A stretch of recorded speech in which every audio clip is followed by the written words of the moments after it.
Por allá, a finales de la década de los 70 e inicios de los 80, un pequeño país sudamericano conocería a un político que se propuso una tarea titánica, la de dotar al Ecuador y a todo el continente de democracia.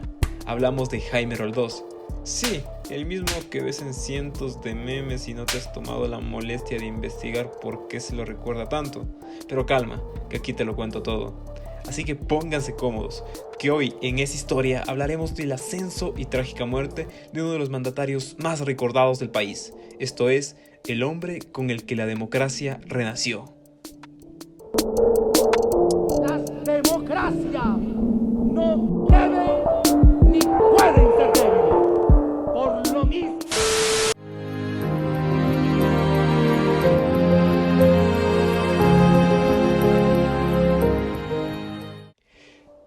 Para hablar de Jaime Roldós, inevitablemente tenemos que hablar sobre el retorno a la democracia, que para que no te confundas hay que entrar en contexto.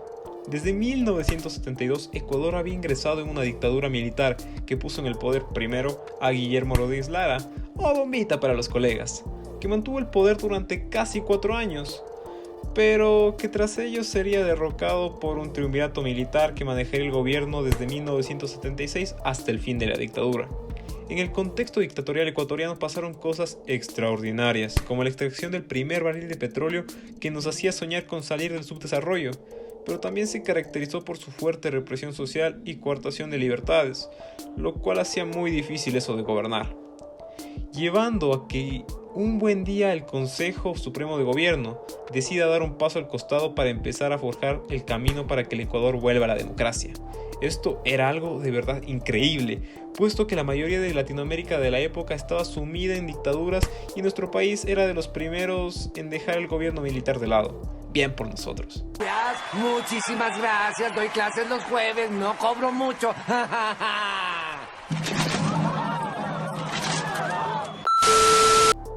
Por ello muchos nombres de políticos empezaron a sonar para ser el nuevo presidente del Ecuador. Uno de los más fuertes era el de Asad Bucaram, o Don Buca para los colegas, que tenía gran acogida en la época, pero a los militares no les gustaba su perfil y toma que deciden vetarlo, incluyendo en la ley un inciso que establecía que para ser candidato a la presidencia se debe de nacer en Ecuador, cosa que Asad sí cumplía, pero también se tenía que ser hijo de padres nacidos en Ecuador, cosa que Don Buca no cumplía por ser hijo de inmigrantes. Pero, Buca tenía un plan bajo la manga para llegar al poder de todas formas, invocando a un joven soñador Jaime Roldós, que estaba casado con su sobrina Marta Bucaram, para ser el candidato de su partido, la Concentración de Fuerzas Populares, para la presidencia de la República. Se va a poner interesante.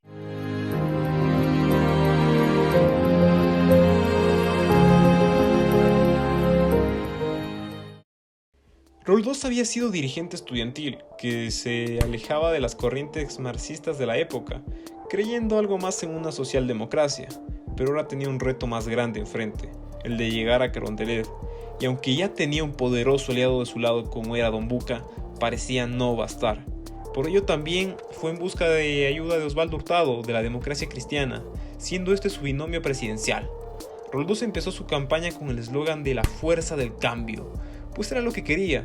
Parte vital de su discurso fue hacer énfasis en darle el poder al pueblo nuevamente, alejándose de las oligarquías. Por ello también se hizo enemigos como León Febres Cordero. Un señor, el ingeniero León Febres Cordero, a quien califico en este instante como el insolente recadero del señor Luis Noboa. Eso tuvo que doler. Jaime destacaba por sus ideas frescas y llenas de esperanza, además de una retórica excepcional. Buena labia, papá, buena labia. Esta patria es una patria donde impera la injusticia. Sabed qué es lo que reclaman en el Ecuador de 1978 los moradores de la mayor parte de los pueblos ecuatorianos. Agua, agua. Este es un país que tiene sed de agua y sed de justicia. Roldós había logrado ganar en la primera vuelta, llegando a la segunda con Sixto Durán Ballén, a quien derrotó sin mayores dificultades. Y ahí estaba Jaime, esperanzado y lleno de fe por lo que venía. Había sucedido un hito en la historia del país y el continente. Habíamos regresado a la democracia de mano de un líder que parecía prometer mucho. Categóricamente yo sí puedo decir, con toda claridad, que en el Ecuador, este proceso electoral, controlado por la dictadura, un proceso dirigido por la dictadura, un Tribunal Supremo Electoral designado por la dictadura, tribunales electorales provinciales designados por el Tribunal Supremo Electoral de la dictadura, juntas receptoras designadas por los tribunales provinciales electorales, coordinadores que controlaron la votación en la provincia del Guayas, en la provincia de Pichincha, designados por los tribunales provinciales del Tribunal Supremo Electoral de la dictadura, miembros de las Fuerzas Armadas que estuvieron en cada registro electoral, es decir, un control absoluto de la dictadura del proceso. El fraude, ¿a favor de quién?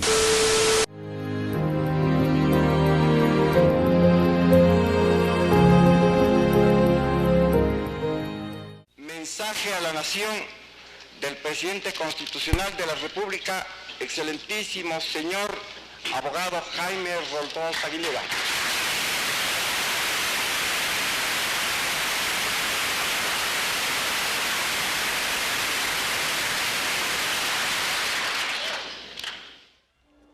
Roldós asumió el cargo el 10 de agosto de 1979 con un gran mensaje de unidad, inclusión y democracia. Su gobierno estaría caracterizado por una fuerte política internacional que se basaba o buscaba que el resto de países de Latinoamérica que se encontraban bajo dictaduras puedan volver a la democracia, a tal punto que, en conjunto con otras naciones, inspiró que se cree la Carta de Conducta, que establecía que los derechos humanos están por encima de la soberanía de un país. Era todo un soñador el buen Jaime y llenaba de esperanza al continente, cosa que no le gustaba tanto a los dictadores Videla de Argentina o Pinochet de Chile.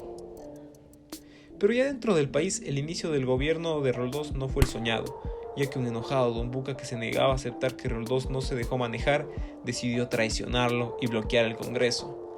A lo que Jaime le contestó: «Ah, sí, pues yo te disuelvo a ese Congreso», intentando iniciar un plebiscito con ese fin. Pero para evitar tensiones mayores no lo hizo y continuó con un gobierno dividido, lo cual dificultó muchísimo su gobernabilidad. Pero quizá el reto más grande al que se enfrentó Roldós fue el ataque peruano en Paquilla. Estas son horas las más dramáticas en los últimos años de su historia republicana. Hemos sido y somos objeto de una nueva agresión de nuestro país vecino del sur, el Perú. Lo que no solo obligó a alejarse de su discurso internacional de paz, sino también a comprar armamento, lo que también lo llevó a tomar medidas económicas que ya no eran del agrado de la población, ganándose el rechazo considerable en este punto de su gobierno.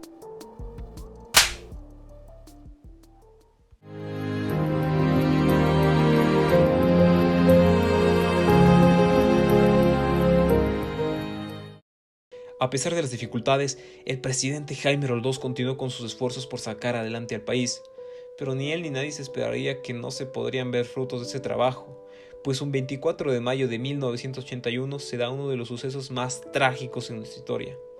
El avión que transportaba a Jaime Roldós y a su esposa se estrella contra el cerro Guairapungo al sur del país mientras se dirigía a Macará, tras dar su último discurso. El Ecuador heroico de la cordillera del Cóndor, el Ecuador eterno,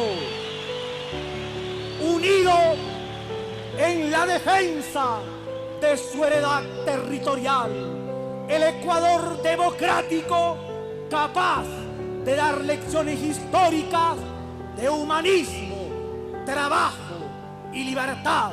Este Ecuador amazónico, desde siempre y hasta siempre.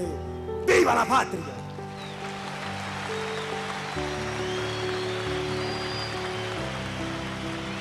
Allá, amigos televidentes, se divisa ya el avión tan esperado que trae los restos del presidente de la República, abogado Jaime Roldós Aguilera.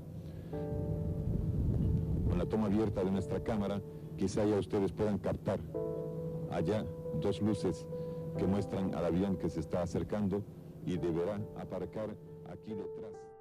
Este punto es bastante polémico, pues aunque en su momento se dijo que fue un accidente, en apenas 8 días de investigación, lo cual es bastante raro, hoy se habla mucho de que pudieron haberlo matado, y que si quieren saber más sobre el tema les recomiendo ver el documental sobre la muerte de Roldós, que lo explica muchísimo mejor. Pero bueno, aquí les cuento un poco. Porque de seguro te debes de estar preguntando ¿quién pudo haber matado al buen Jaime si era muy buena onda el muchacho? Pues la verdad es que hizo muchos enemigos en el camino, como los dictadores de Latinoamérica que se sentían incómodos por su política internacional, o propios miembros de su cúpula militar que días antes de su muerte lo habían cuestionado fuertemente por el manejo de los recursos para la guerra. Incluso se dice que el mismo Roldós tenía sospechas de que lo querían asesinar y por ello realizaría cambios en su gobierno. Lastimosamente hasta el momento no se ha logrado probar nada al respecto y parecería que el caso queda resignado a la impunidad. Tras su muerte asumió el poder Osvaldo Hurtado, quien muchos dicen que se alejó de los planes de Roldós. Luego su legado fue usado por su cuñado Abdalá Bucaram para fundar su partido. Ya sabes, el que lo arruina todo. Esto se va a poner feo. La historia de Roldós es fascinante, y aunque hay muchos que hoy dicen que si no hubiera muerto quizás su legado no haya sido el mismo y que hubiera pasado a la historia como un gobierno más, lo cierto es que los hechos que rodearon a su vida han inspirado a miles de jóvenes a involucrarse y pelear por un mundo más justo. Inspiró a un continente a romper las cadenas de la dictadura, y sí, es verdad, Roldós murió en cuerpo aquel trágico día, pero sus ideales siguen vigentes, su leyenda sigue viva, y sus palabras siempre resonarán en este Ecuador amazónico, desde siempre y hasta siempre. Muchísimas gracias por ver. Nos vemos en la próxima.